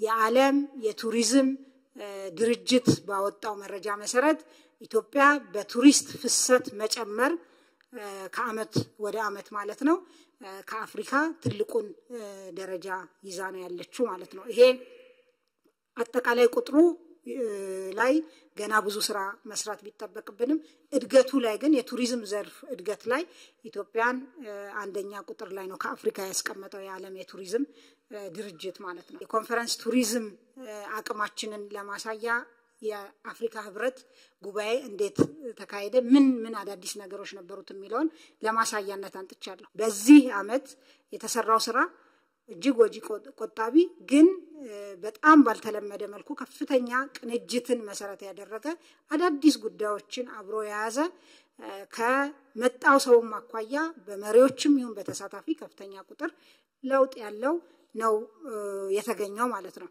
ከዚህ አኳያ ለምሳሌ 31 መሪዎች 3 ምክትል ፕሬዝዳንቶች 5 ጠቅላይ ሚኒስትሮችና 8 የውጭ ጉዳይ ሚኒስትሮች የመሯቸው ዴሊጌሽኖች ናቸው የአፍሪካ ህብረትን መሪዎች ጉባኤ የተሳተፉት። ይሄንን የተሻለ ፕሮፌሽናል የሆነ እና የሚመጥን አገልግሎት መስጠት እንዲቻል ከዚህ በፊት ያልነበረ 53 የሚሆኑ የመሪ ባልደረቦችን ቋንቋ ባገናዘበ መልኩ በጎ ፈቃደኛ ፕሮቶኮል ካዴትስ በማሰልጠን መሪዎቹ ሁሉ በመሰከሩት ሁኔታ በጣም የተሻለ አገልግሎት መስጠት ተችሏል ማለት ነው። አጠቃላይ 17,000 በላይ እንግዶች ተሳትፈዋል። 12,000 በላዩ የውጭ እንግዶች ናቸው ማለት ነው። 57 ልዩ ፕሬዝዳንታዊ ቻርተርድ አገልግሎት በረራ ፈቃድ ተሰጥቷል። ይሄ የኢትዮጵያ አየር መንገድ የነበረውን በረራ ሳያስተጓጉል ማለት ነው ይሄንን ያደረገው። ኩነት የማስተናገድ አቅማችንን ደረጃችንን ማሳየት የቻልንበት በዚህ ሂደት ውስጥም ከፍተኛ ትምህርት የተማርንበት ስራ ተሰርቷል ማለት ነው። ሌላኛው እንግዲህ የአገልግሎት ዘርፍ ላይ የዲጂታል ኢኮኖሚው ወሳኝ አመላካቾችን እንመልከት። ዲጂታል ኢኮኖሚው ፍሎሪሽ እንዲያደርግ ኢኮሲስተሙ ላይ መስራት ያስፈልግ በመሆኑ በመሰረተ ልማት ከፍተኛ ስራ እየተሰራ ነው። በኢትዮጵያ በመንግስት ልማት ድርጅቶች በኩል በኢትዮ ቴሌኮምም በሌላኛው ኦፕሬተር በኩልም የመሰረተ ልማት ኢንቨስትመንቶች እየተደረጉ ነው። በእነሱ ብቻ ሳይሆን ሌሎች አርቲፊሻል ኢንተለጀንስን ጨምሮ ሌሎች የመንግስት ተቋማት አስፈላጊ የሆነ የዲጂታል ኢኮኖሚ አሳላጭ መሰረተ ልማቶች ላይ ኢንቨስት እያደረጉ ዲጂታል ኢኮኖሚው ደግሞ የበለጠ እንዲሳለጥ የሰው ኃይል አስፈላጊ ነው፣ የሰው ሀብት ልማት ማለት ነው። ከዚህ አኳያ የ5 ሚሊዮን ኮደርስ ኢኒሼቲቭ የምናውቀው ነው። በፕሮግራሚንግ በዳታ ሳይንስ በአንድሮይድ ልማት መሰረታዊ የዲጂታል ክህሎት ላውንች ተደርጓል። ከዚህ አኳያ 643,643 የሚሆኑ ዜጎች ተመዝግበው ስልጠና እየወሰዱ ነው። ከዚህ ውስጥ 239,613ቱ ተመርቀዋል ማለት ነው ኢንተርናሽናል ሰርቲፊኬት ይዘው። ይሄ ሪሞት ጆብስ ለምንላቸው ቅድም ማይክሮሶፍት ለማክዶናልድ ይሰራሉ እዚህ ሆነው የምንላቸው ልጆች ውስጥ የሚካተቱ ያ አቅም እንዲሰፋ የሚያደርጉ ልጆች ወይም ወጣቶች ናቸው ማለት ነው። የኢንተርኔት ተጠቃሚዎች ቁጥር 50.2 ሚሊዮን ደርሷል። የሞባይል ተጠቃሚዎች ቁጥር 86.6 ሚሊዮን ደርሷል። የቴሌብር ደንበኞች 52 ሚሊዮን በላይ ሆነዋል ማለት ነው። ሌላው የዲጂታል ኢኮኖሚ ወሳኝ ምሰሶ ፋይዳ ነው የዲጂታል አይዲ ፕሮጀክታችን ማለት ነው። ከዚያ አኳያ 2020 መጨረሻ ላይ 90 ሚሊዮን ዜጎች ዲጂታል አይዲ እንዲኖራቸው እቅድ ተይዞ እየተሰራ ነው። በ2017 23 ሚሊዮን ለማድረስ ታቅዷል። አሁን ላይ 14 ሚሊዮን ዜጎች ዲጂታል አይዲ ወስደዋል። ከ55 በላይ ተቋማት ትስስር በመፍጠር ለሌሎች ተቋማት የመረጃ ምንጭ በመሆንና የማረጋገጥ አገልግሎት ይሄ ኦፊስ እየሰጠ ይገኛል ማለት ነው። የፋይዳ ሌላኛው ፋይዳ ደግሞ ኢትዮጵያን በዲጂታል ኢገቨርንመንት ሪፖርት ላይ በፋይዳ ምክንያት ብቻ በ10 ደረጃ ጃምፕ እንድትዘል አድርጓታል ማለት ነው። እንድትቀድም 10 ሀገሮችን ይሄ የዩኤን ሪፖርት ነው ባለፈው የወጣ እንደምታውቁት። ፋይዳ ይሄን ኮንትሪቢዩሽን አለው። በዚህ ለምሳሌ እንደው ዘርዘር አድርገን አንዳንድ ጉዳዮችን ብናይ በሀገር ውስጥ በለማ ዲጂታል ሲስተም 35 ሚሊዮን ዶላር ወጪ ማስቀረት ተችሏል። በኢትዮጵያ ደረጃ የኢትዮጵያ ደረጃ ቀደም እንዳልኩት ከነበረበት በ10 ከፍ ብሏል። ገቢዎች ከፋይዳ ጋር ተሰናስሎ መስራት በመጀመሩ በየአመቱ ላይሰንስ ለማደስ ያወጣ የነበረውን 100,000 ዶላር አስቀርቷል። 33ቱም ባንኮች አሁን ከፋይዳ ጋር እየሰሩ በመሆናቸው የፋይናንስ ሴኩሪቲን ከማረጋገጥ አኳያ የራሱ ትልቅ ሚና ተጫውቷል ማለት ነው። ሌላኛው ፒላር የቢዝነስ አሰራርና ኢንቨስትመንት ምቹ ሁኔታን ከመፍጠር አኳያ እየተሰሩ ያሉ ስራዎች አሉ። ለምሳሌ የሎጂስቲክ ዘርፍ ማሻሻያዎች ለ3 መልቲሞዳል ትራንስፖርት ኦፕሬተሮች ዘርፉ ሊብራላይዝድ ሆኗል፣ ፍቃድ ተሰጥቷል። በኮንቴነር አሽጎ የመላክ ምጣኔን 64% ማድረስ ተችሏል። የመርከቦች የወደብ ላይ ቆይታ 12.6 ቀናት ሆኗል ማለት ነው። ሌላው የንግድ አሰራር ማሻሻያ ነው። በዚህ ፒላር ውስጥ የሚታየው እንደምታስታውሱት የጅምላና ችርቻሮ ንግድን ለውድድር ክፍት አድርገናል፣ ሊብራላይዝ አድርገናል። ያ ከተደረገ በኋላ ወደ 260 በላይ የውጭ ኢንቨስተሮች ፍላጎት አሳይተዋል። 79ኙ ይሁንታ አግኝተዋል። 57ቱ በገቢ ንግድ፣ 22ቱ ደግሞ በወጪ ንግድ ነው ፍቃድ ያገኙት። 40 ከዚህ ውስጥ ፍቃድ አውጥተዋል። ከ40 ውስጥ 27ቱ ገቢ የኢንቨስትመንት ፍቃድ አውጥተዋል ማለት ነው።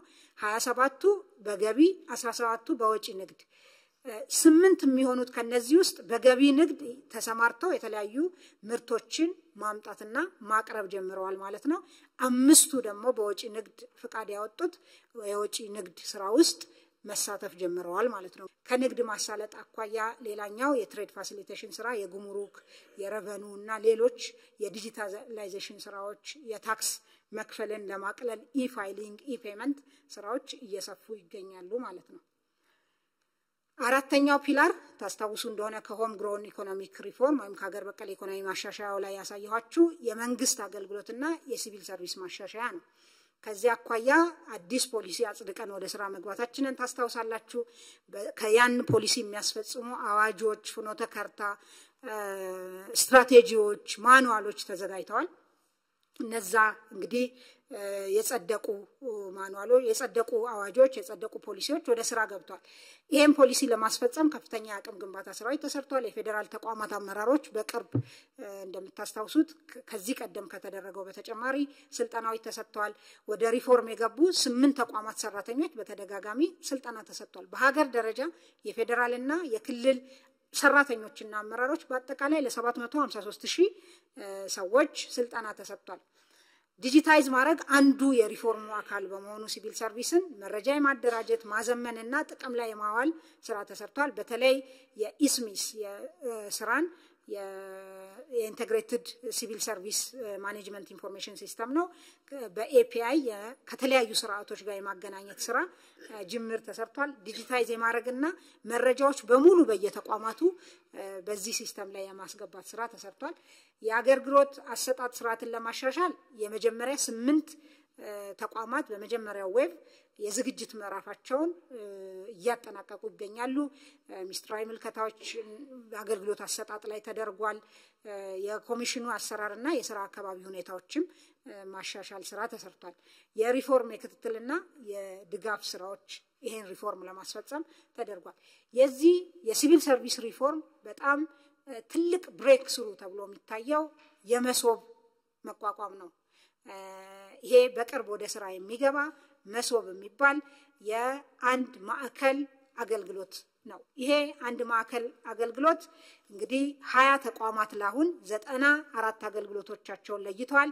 ለሙከራ 12 ተቋማት 38 አገልግሎቶችን በዚህ ማዕከል ላይ ለስራ እያዘጋጁ ነው ያሉት። የአገልግሎት ስታንዳርድ፣ የስራ ፍሰት ማፒንግ እና ካታሎጊንግ ተጠናቋል።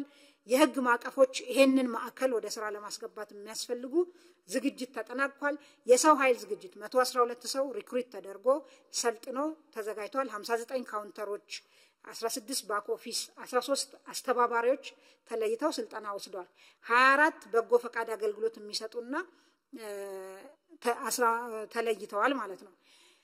ሌላኛው ይሄንን ስራ የሚሰራበት ህንጻ የሪሞዴሊንግ እና የማዘመን ስራ በከፍተኛ ሁኔታ ተሰርቶ እየተጠናቀቀ ይገኛል። የመጨረሻው ሳምንታት ላይ ነው ያለው ማለት ነው። እንግዲህ ለነዚህ ለመጀመሪያ 8 ተቋማት ለሙከራ ኦሬዲ ተደልድሏል ማለት ነው። ባንኮችም እዚህ ውስጥ አገልግሎት የሚሰጡ ይሆናል። በጣም የዚህ አገልግሎት ወሳኝ ዲፓርቸር አገልግሎቶቹ ዲጂታል መሆናቸው ነው። ዲጂታል አገልግሎት በየቦታው አለ፣ ግን የዚህ ዲጂታል አገልግሎት በተለይ በኤፒአይ የተሳሰረ መሆኑ በዚህ ውስጥ የኢትዮጵያ አርቲፊሻል ኢንተለጀንስ ኢንስቲትዩት ትልቅ ሚና የተጫወተበት 8 ሶፍትዌሮች እንዲለሙ ኦፍ ኮርስ ከሌሎች ተቋማትም ጋር በመተባበር ትልቅ ስራ ተሰርቶ በሀገር በቀል ትልቅ ወጪ ያስወጣ የነበረን ማስቀረት ተችሏል ማለት ነው። ይሄ ተመርቆ ወደ ስራ ሲገባ ከፍተኛ የሆነ የአገልግሎት አሰጣጥ ችግርን የሚፈታ ይሆናል። ክፍል 3 ዋና ዋና የምንላቸውን የመሰረተ ልማትና ፕሮጀክት አፈጻጸሞች እናያለን። ፈጠን ብዬ ሄድባቸዋለሁ። ትልቁ ፕሮጀክታችን የህዳሴ የኃይል ማመንጫ ፕሮጀክታችን ነው። አሁን ባለንበት 98.6% ላይ ደርሷል። እስካሁን በጠቅላላ 6 ዩኒቶች ስራ ጀምረዋል። ከዚህ 2280 ሜጋዋት ማመንጨት ጀምረናል። አጠቃላይ ለሀገራዊ ኢነርጂ አቅርቦት ኃይል አቅርቦት 40%ን የሚሸፍነው አሁን ከታላቁ ህዳሴ ግድባችን የሚመነጨው ነው። ሌሎች የኃይል ማመንጫ ፕሮጀክቶቻችን ኮይሻ አለ። ኮይሻም እንግዲህ ትልቅ ፕሮጀክት ነው። ከአፍሪካ 3ኛ ትልቁ የሚባል ነው። ይሄ ፕሮጀክት ከ71% አካባቢ በተለይ ፊዚካል አፈጻጸሙ 71% አካባቢ ላይ ይገኛል። በሚቀጥሉት 2 አመታት ተጠናቆ ወደ ስራ እንደሚገባና አሁንም የኢትዮጵያን የኃይል ዝግጁነት የኢነርጂ ዝግጁነት ለኢንዱስትሪያላይዜሽንም ይሁን በአጠቃላይ ለአካባቢውን ቀጠናችንን ፓወር ከማድረግ ከዛም ባሻገር ለመሄድ የምናደርገው ጉዞ ትልቅ አቅም እንደሚሆን የሚታሰብ ፕሮጀክት ነው። ሌላው የንፋስ ፕሮጀክቶች አሉን 2 አይሻ እና አሰላ። እነዚህ ፕሮጀክቶች አይሻ 84% ደርሷል። አሰላ ደግሞ 82% ደርሷል አፈጻጸማቸው ማለት ነው። ሌላው ትልቅ ፕሮጀክት ሳይጠቀስ መታለፍ የሌለበት አዲሱ የኤርፖርት ከተማ ግንባታ ፕሮጀክት ነው። አሁን ባለንበት ከ30 ቢሊዮን ብር በላይ በሆነ ኮንትራክት በ8 ሎት የግንባታ ቦታውን የማዘጋጀት ስራ እየተሰራ ይገኛል። የኤርፖርት ከተማው የዲዛይን ስራ የማጠናቀቅና ሀብት የማሰባሰብ ስራ በስፋት እየተሰራ ይገኛል ማለት ነው። ሌላ ፕሮጀክቶች እንግዲህ በርካታ በሀገራችን በተለያዩ አካባቢዎች ያሉ የመኖሪያ ቤት ፕሮጀክቶች ናቸው። ባለፉት 9 ወራት እንደ እቅድ 319406 ቤቶች ለመገንባት እቅድ ተይዞ ነበር። አፈጻጸሙ የዚህ 86% ወይም 275411 ቤቶች ተገንብቷል። ይሄ እንግዲህ በተለይ ከመኖሪያ ቤት አቅርቦትና ከቤት ግንባታ አኳያ ትልቅ የአሰራር ለውጥ መኖሩን እናውቃለን። መንግስት ቤት ዋና አቅራቢ ሳይሆን አመቻች እና ቤት አቅርቦት ላይ ለሚሳተፉ የግሉ ዘርፍ አስቻይ ሁኔታ በመፍጠር በዋናነት ቤት አቅርቦትን የግሉ ዘርፍ እንዲሳተፍበት በማበረታታት ነው የሚሰራው። እንግዲህ ባለፉት 9 ወራት በግሉ ዘርፍ በማህበርም በሪል ስቴት ግለሰቦችም የሰሩትን ቤት ጨምሮ 252656 በእቅድ ተይዞ 205038 ቤቶች ተሰርቷል። በመንግስት አስተባባሪነት ይሄ እንግዲህ ለአቅመ ደካማ ምንሰራቸውን ቤቶች ጨምሮ ማለት ነው 37304 አዳዲስ ቤቶች ተሰርተዋል ማለት ነው። የገጠር የልማት ማዕከላትም ላይ በፖሊሲ ድጋፍም በደረጃ በስታንዳርድም ድጋፍ ይደረጋል በሚመለከተው መስሪያ ቤት በኩል። በዚህ እንግዲህ በእነዚህ ገጠር ማዕከላት 33000 በላይ ቤቶች ተሰርተዋል ተገንብተዋል ማለት ነው። ሌላው ፕሮጀክት እንግዲህ የከተማ ሪሃቢሊቴሽን የከተማ መልሶ ማልማት በጣም ሻንቲ የሆኑ ቦታዎችን አዳዲስ መሰረተ ልማቶችን የመገንባት ከተማ ደረጃዎችን የመጨመር ስማርት የማድረግ አረንጓዴ የማድረግ ስራ የሆነው የኮሪደር ልማት ነው። አዲስ አበባ እንደምታውቁት በ8 ኮሪደሮችና በ65 ሌሎች ከተሞች የሚታይ ውጤት ያላቸው ስራዎች እየተሰሩ ይገኛሉ። አዲስ አበባ ሁለተኛው ፌዝ የኮሪደር ስራ በመጠናቀቅ ላይ ይገኛል። ከዛ በተጨማሪ ጎንደር፣ ጅማ፣ ቢሾፍቱ፣ ባህር ዳር፣ ሐረር፣ ሐዋሳ፣ ጅጅጋ፣ አርባ ምንጭ፣ ድሬዳዋ ከተሞች በደንብ የሚታይ የኮሪደር ልማት ስራ እየሰሩ ያሉ አካባቢዎች ናቸው።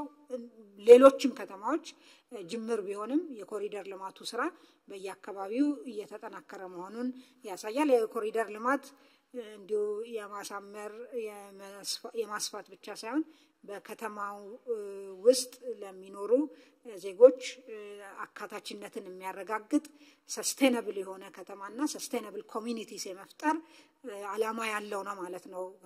እንዲሁ ከምናየው ኮንስትራክሽን ባሻገር በርካታ ጉዳዮች አሉት በኮሪደር ልማት ውስጥ። ሌላው በመሰረተ ልማት ውስጥ የሚታየው የአዲስ መንገዶች ግንባታና የፍጥረት መንገድን ጨምሮ ነው። በ2017 9 ወራት ውስጥ 385 ኪሎ ሜትር መንገዶች ተሰርተዋል ማለት ነው። ወደ 123 የሚሆኑ ፕሮጀክቶች ናቸው ያሉት። እነዚህ ፕሮጀክቶች በተለያየ አፈጻጸም ደረጃ እና በተለያየ ሀገሪቱ አካባቢዎች ያሉ ናቸው። የፈጣን መንገዶችን ለብቻ ከኢኮኖሚያዊ ጠቀሜታቸው አኳያ ለይቶ ለማየት የዝዋይ ባቱ አርሲ ነገሌ መንገድ አጠቃላይ 57 ኪሎ ሜትር ነው። ከዛ ውስጥ 49 ኪሎ ሜትሩ ተጠናቋል። የአርሲ ነገሌ ሐዋሳ መንገድ ደግሞ አጠቃላይ የፍጥነት መንገድ ነው 52 ኪሎ ሜትር ነው። 33.5 ኪሎ ሜትሩ ተጠናቋል።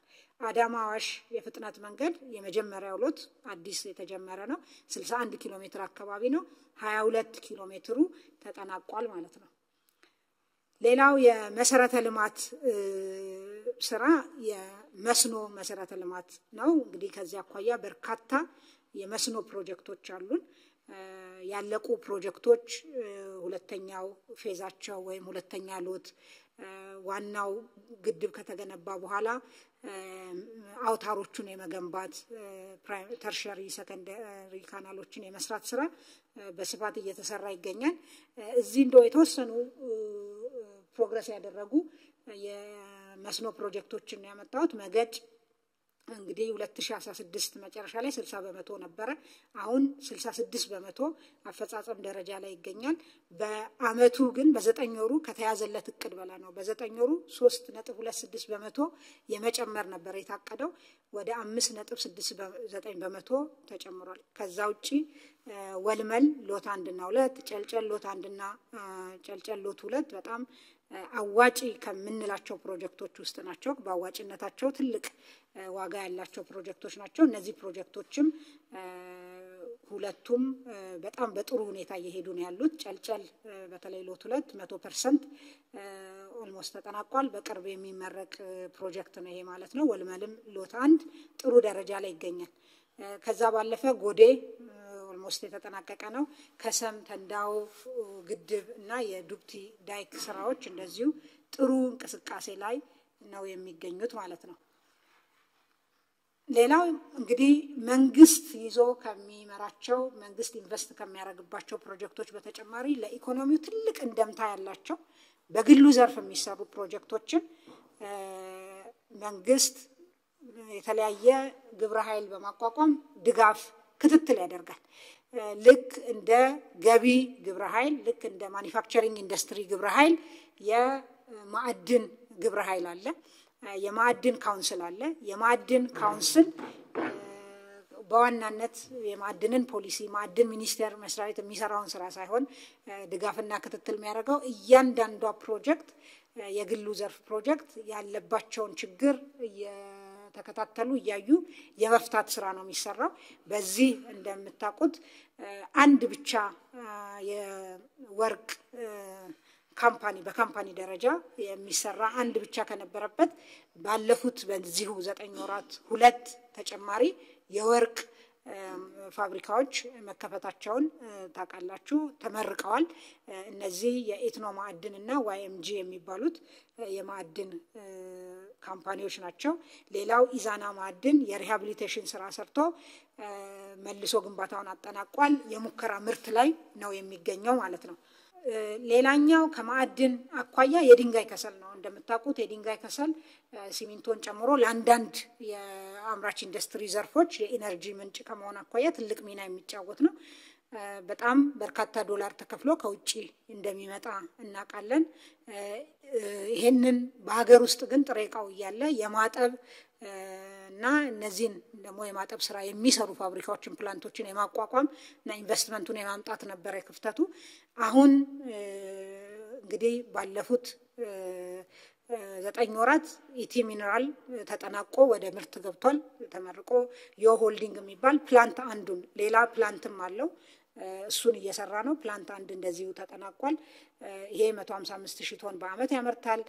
የኢቲ ሚነራል 150 ቶን ድንጋይ ከሰል ማጠብ የሚችል ነው በሰዓት ኢቲ ሚነራል ዴቨሎፕመንት እንደዚሁ 45000 ቶን በአመት የሚያመርት በግንባታ ሂደት ላይ ይገኛል ትልቁ ደግሞ ናሽናል ማይኒንግ ኮርፖሬሽን የያዘው በአመት 1 ሚሊዮን ቶን የሚያመርት ግንባታ ተጠናቆ የቴስትና ኮሚሽኒንግ ስራ ላይ ይገኛል ይሄ ከ2 ሚሊዮን ቶን በላይ በአመት እንድናመርት ያደርገናል እነዚህ ፋብሪካዎች ሙሉ በሙሉ ወደ ስራ መግባት በአመት ለአሁንኛ ምንፈልገው ወደ 1.5 ሚሊዮን ቶን ነው እኛ ሰርፕለስ ኖሮን ኤክስፖርት ለማድረግ እድል የሚፈጥር ነው ማለት ነው ሌላው የሲሚንቶ ነው ሲሚንቶ እንደምናቀው ልክ ሌሎቹን ፋብሪካዎች የኢንቨስትመንቶች የግል ዘርፍ ተደግፈው ወደ ስራ እንዲገቡ ችግሮቻቸው እንዲቀረፉ እንደተደረገው ለሚ ናሽናል ሲሚንቶም እንደዚሁ በጣም በመንግስት ክትትል ድጋፍ ወደ ስራ ገብቶ እስካሁን ከተመረቀ በኋላ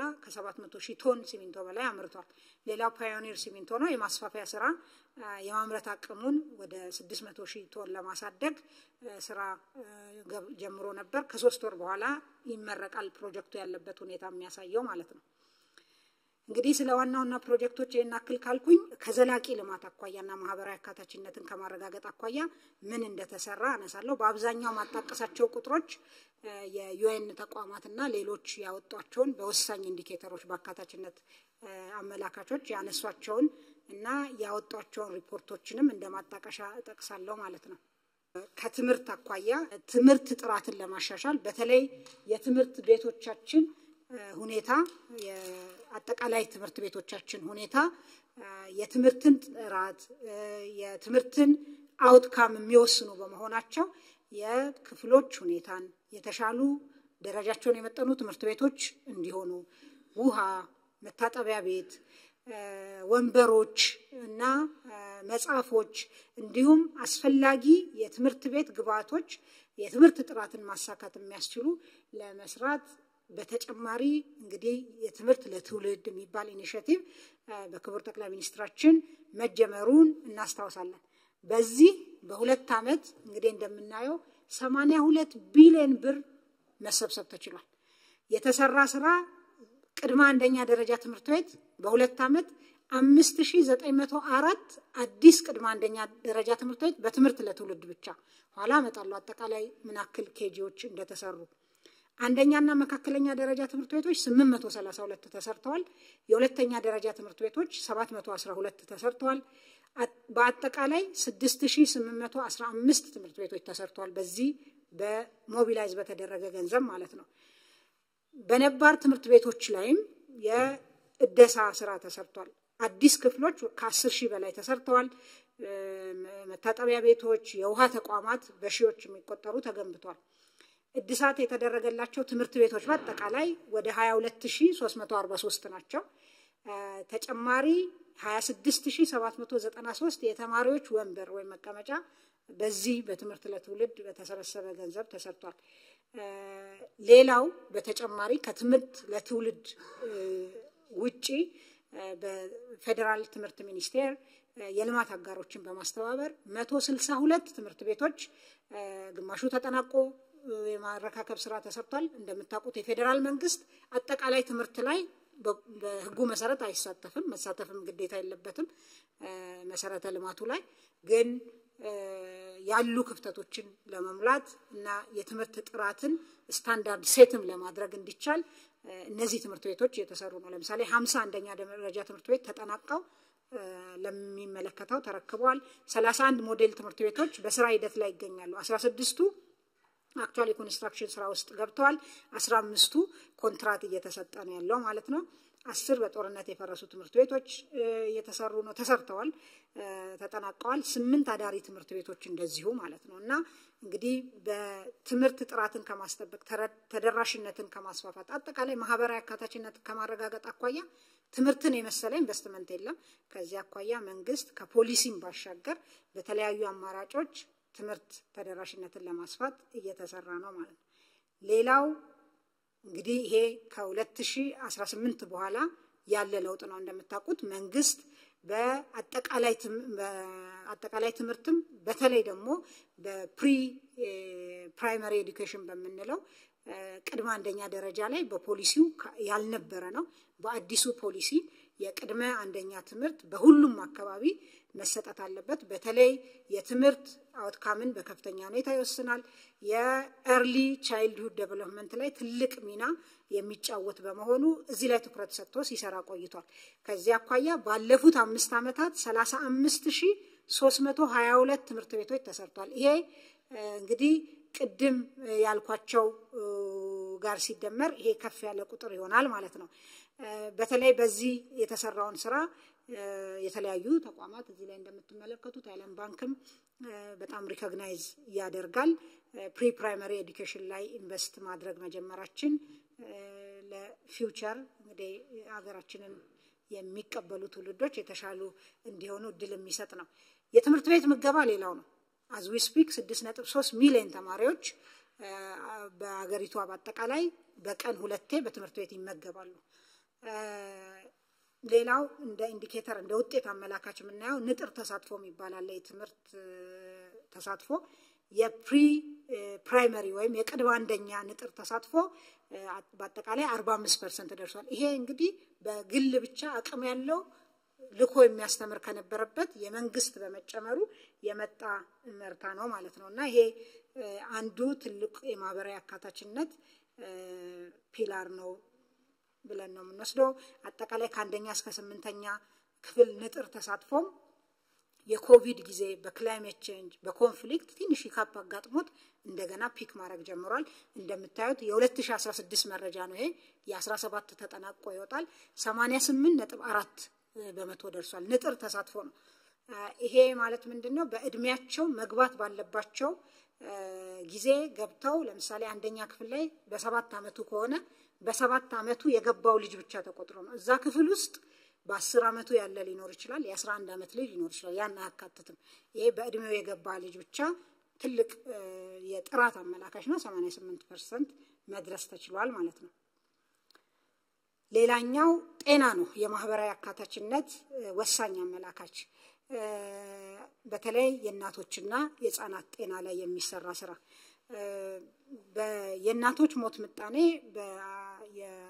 የተባበሩት መንግስታት የሰስቴናብል ዴቨሎፕመንት ጎል ዘላቂ የልማት ግቦች ላይ የተቀመጠ ግብ አለ በ2030 መሳካት ያለበት እዛ ላይ ከመድረስ አኳያ ኢትዮጵያ ያደረገች ያለችው በጣም ጥሩ እንቅስቃሴ መሆኑን የሚያሳይ ሰሞኑን የወጣ የዩኤን መረጃ እንደሚያሳየው 412 ከ1000 ላይቭ በርዝስ የነበረ የሞት ምጣኔን ወደ 195 ማውረድ ተችሏል። ይሄ የ2015 ነው።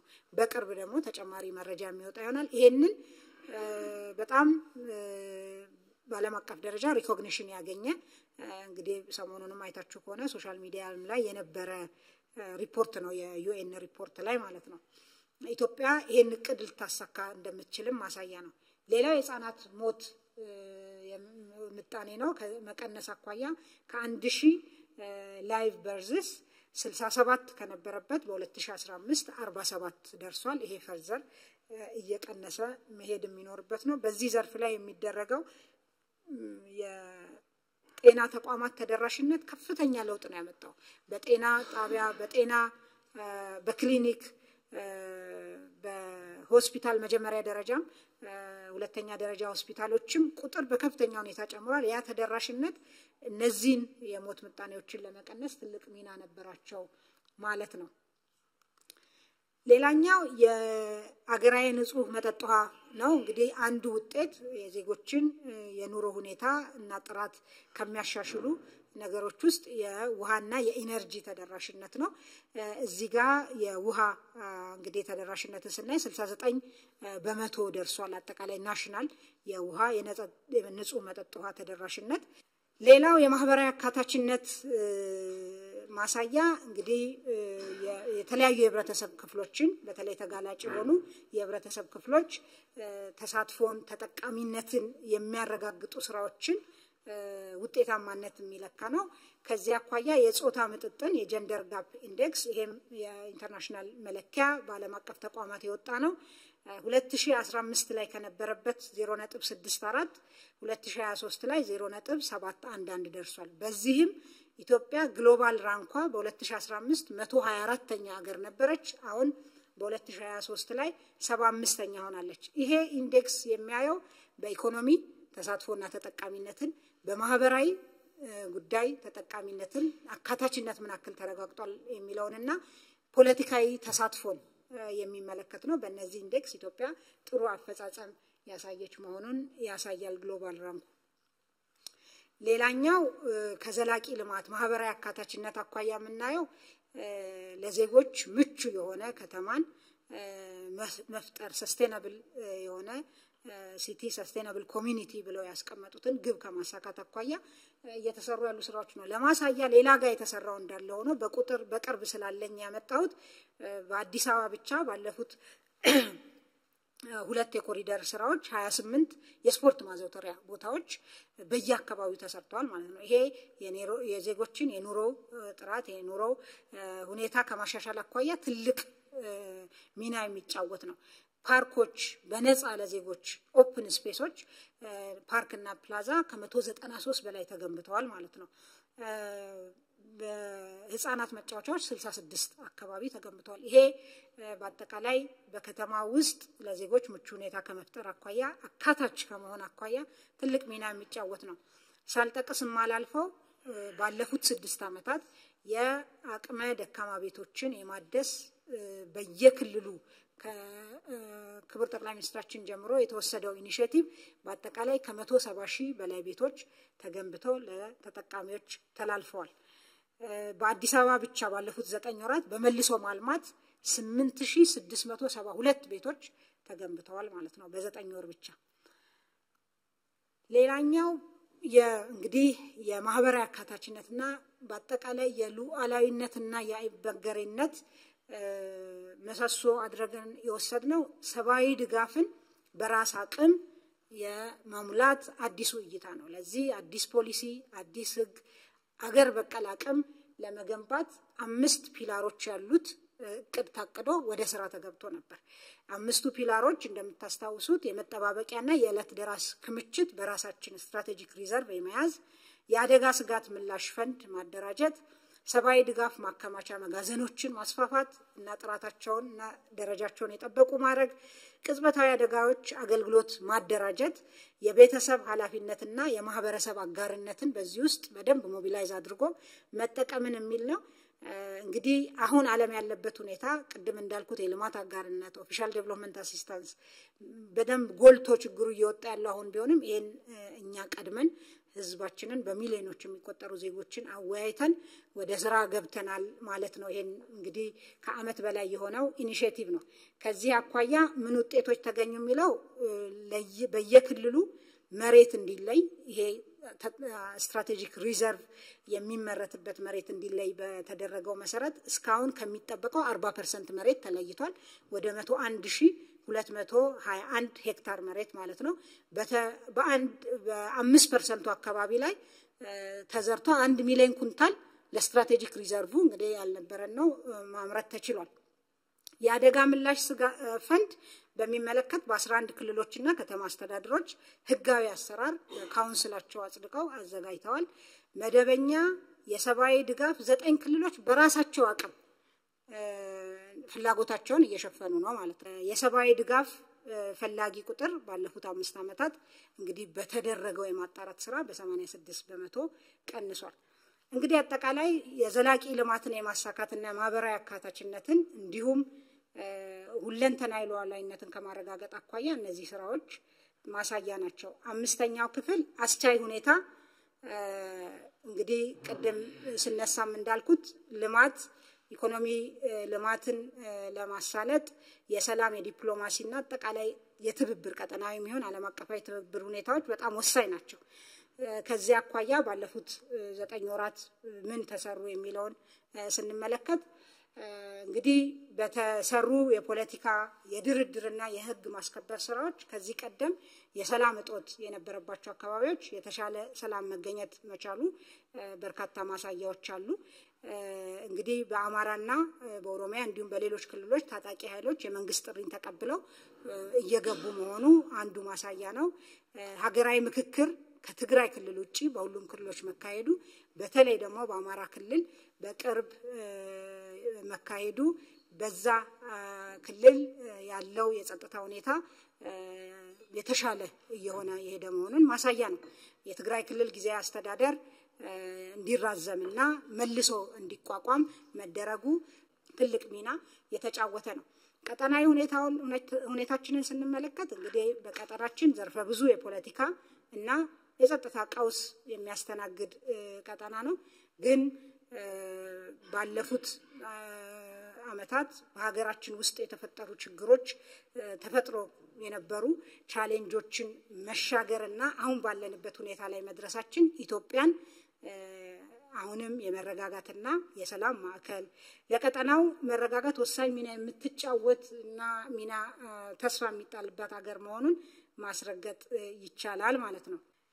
እንግዲህ ፕሬዘንቴሽኔ ሳጠቃልል በቀጣይ ትኩረት የሚሹ ጥቂት ነገሮችን ላንሳ። እንግዲህ የዓለም አቀፍ የንግድ ጦርነት ተጽዕኖ እና እድልን ያገናዘበ ፈጣን የፖሊሲና ተግባራዊ ምላሽ መስጠት ያስፈልጋል።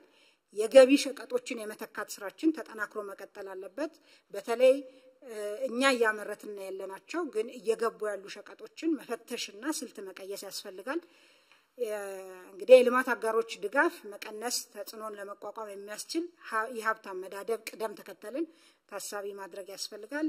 በጥብቅ የፊስካልና የገንዘብ ፖሊሲ ማዕቀፍ የካፒታል ገበያ አማራጭ የፋይናንስ አቅራቢነትን ማጠናከር ቅድም እንዳየነው 500 ቢሊዮኑ አይነት መንግስትም የሚገዛው ትሬጀሪ ቢል በዛው ቢሳለጥ የተሻለ ውጤት ያመጣል። የዋጋ ግሽበት ክልላዊ ገጽታዎች አሉት፣ ቫሪያቢሊቲዎች አሉት። ያን መሰረት ያደረጉ የምርትና የንግድ እሴት ሰንሰለት ማሻሻያዎችን ማድረግ ያስፈልጋል። የዋጋ ንረት ዝቅተኛ ደረጃ እስኪደርስ ድረስ በትኩረት መስራት ያስፈልጋል። ሳቢ ማበረታቻ ለተሻለ ሬሚታንስ ፍሰትና የሬሚታንስ እንግዲህ ህገወጥ ውድድር ማነቆችን መፍታት ያስፈልጋል። በተለይ ሬሚታንስ በሚፈለገው ደረጃ ለሪፎርሙ ሪስፖንድ አላደረገም ብለን እናምናለን። በእርግጥ ወደ 17% እድገት አስመዝግቧል። ግን አሁንም ቢሆን ከዚህ የተሻለ መሆን ስላለበት ባንኮች የንግድ ባንኮች እዚህ ላይ በደንብ መስራት አለባቸው ማለት ነው። የተቋማዊ የገጠር ትራንስፎርሜሽን ስራ የተጀመረው የግብርና ትሩፋቶችን ለማስቀጠልና ለዘርፈ ብዙ ተጠቃሚነት መስፋፋት አለበት። የማዕድን ኢንቨስትመንት ለማክሮ ኢኮኖሚ ያሳየውን በጎ ምላሽ ቀጣይነት ማረጋገጥ ያስፈልጋል። ንዑስ ኢንዱስትሪ ተኮር ዘርፈ ብዙ ድጋፍ ለተሻለ የማኑፋክቸሪንግ ምላሽ ሰጪነት አሁን ማኑፋክቸሪንግም ምላሹ ከአምናው የተሻለ እድገት ቢያስመዘግብም በኤክስፖርትም ቀሪ ስራዎች አሉ። እነዛን አጠናክሮ አሁን የተጀመረው የድጋፍ ስራ መጠናከር አለበት። የፋይናንስ አማራጮች በተለይ ለመሰረተ ልማትና ለቤት ልማት በደንብ መጠናከር አለበት። የሲቪል ሰርቪስ ሪፎርም ስራዎች የቶሎ ውጤት የሚገኝባቸው እርምጃዎችን አሁንም ማስፋት፣ የሚነሱ የታክስ አስተዳደር ጉዳዮች ላይ በትኩረት መስራት ያስፈልጋል። የታክስ ፖሊሲ ማሻሻያዎች፣ የታክስ አስተዳደርን ማዘመን፣ ብልሹ አሰራሮችን እየፈቱ መሄድ ይጠይቃል ማለት ነው። የተጀመረው ሪፎርም የሚፈልገውን ዘላቂ ውጤት እንዲያመጣ አጠናክሮ መቀጠል፣ በተደረገው የሪፎርም መጠን ምላሽ ያልሰጡ እንደ ሬሚታንስ የውጭ ኢንቨስትመንት ላይ ትኩረት አድርጎ መስራት፣ ኤክስፖርትም የተወሰኑ የምርት አይነቶች ምላሽ በሚፈልገው መጠን ያልሰጡ አሉ። እነሱም እንደዚሁ ላይ ስራ መስራት ይጠይቃል። በማኑፋክቸሪንግ በገቢ በማዕድን ላይ በቅንጅት የተሰሩ እና ውጤት የታየባቸው ስራዎች ወደ ሌሎች ዘርፎች ማስፋት ያስፈልጋል። ሌላው የተጀመረው የፖለቲካ ስራና የህግ ማስከበር ተግባር አስተማማኝ የጸጥታ ሁኔታ እስኪፈጠር መጠናከር ይኖርበታል። ሀገራዊ ምክክር ደግሞ በተሳካ ሁኔታ በሁሉም አካባቢ እንዲጠናቀቅ ያስፈልጋል ማለት ነው። በጣም አመሰግናለሁ።